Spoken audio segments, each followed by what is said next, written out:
शहजाद चौधरी साहब, बहुत बार हमने अहद किया, ऑपरेशंस हुए, स्ट्रेटेजीज भी बहुत सी बनाई गई।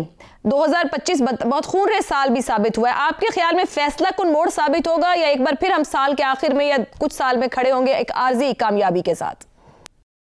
मेरा ख्याल है इंटेंसिटी बढ़ेगी, इसके अंदर शिद्दत आएगी। मैं दहशतगर्दी की बात नहीं कर रहा, मैं जंग की बात कर रहा हूँ। दहशतगर्दी और उसके खिलाफ जंग के अंदर शिद्दत जरूर आएगी। लेकिन उससे पहले छोटी सी बात मैं कह दूं, आपने बार बार पॉलिटिक्स और क्राइम और टेरर के नेक्सस का जिक्र किया। मेरे ख्याल में पॉलिटिक्स और क्राइम का जो नेक्सस है ये तो एस्टैब्लिश्ड है हमारे इलाकों के अंदर। इंडिया में कम से कम 30 से 40% लोग जो कि इलेक्ट होके आते हैं उनका एक क्रिमिनल बैकग्राउंड जरूर होता है। ये उनकी अपनी इस्टेब्लिश फिगर्स हैं इंडिया की। तो पाकिस्तान के तल्लुका ऐसे हमारे फिगर्स तो नहीं है, लेकिन तकरीबन ऐसे ही हालात हैं। तो इसलिए पॉलिटिक्स और क्राइम का तो हमेशा से एक तल्लक रहा है।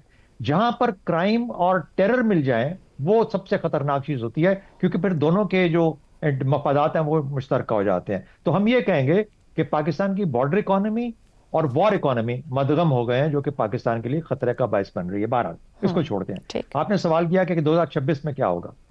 2026 में आलमी तगय्युरात और उसका जो इजहार है वो वेनेजुएला से शुरू हुआ। ट्रंप इसके बाद क्या करता है, वो ग्रीनलैंड को लेगा, किस तरीके से करेगा और कहां पे क्या करेगा, इससे रूस और चीन के अंदर एक जोहत पैदा होगी।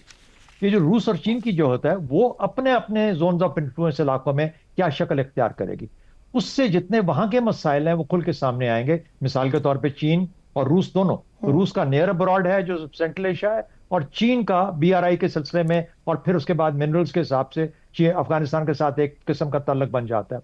उसमें फिर पाकिस्तान के लिए एक ये रिक्वायरमेंट होगी कि अब आप अफगानिस्तान के मसले को और जिस किस्म की दहशतगर्दी है इसको किसी न तरीके से काबू करें, ताकि ये जो मुकाबला शुरू हुआ है आलमी लेवल के ऊपर अमेरिका, चीन और रूस के बीच में, इसको किस तरीके से ये जो दूसरे दो ममालिक हैं रूस और चीन फायदा हासिल कर सकते हैं। तो पाकिस्तान की अपनी जंग तो है ही है, लेकिन आलमी रविश किस रास्ते पे चलेगी, उसके क्या कैसे असरात आते हैं, वो ज्यादा डिटरमिन करेगा कि पाकिस्तान को कितनी तेजी के साथ और कितनी शिद्दत के साथ अपने लिए तो करना ही करना है, शायद दूसरों के लिए भी हमें करना पड़े, और ये शायद मामला उस लहर पे जाएगा। बाकी ये जंगें लंबी होती हैं, एकदम से ये खत्म होने वाली नहीं होती, इसमें बहुत देर लग जाती है और ऐसा ऐसा डाई डाउन करके। दुरुस्त हो गया।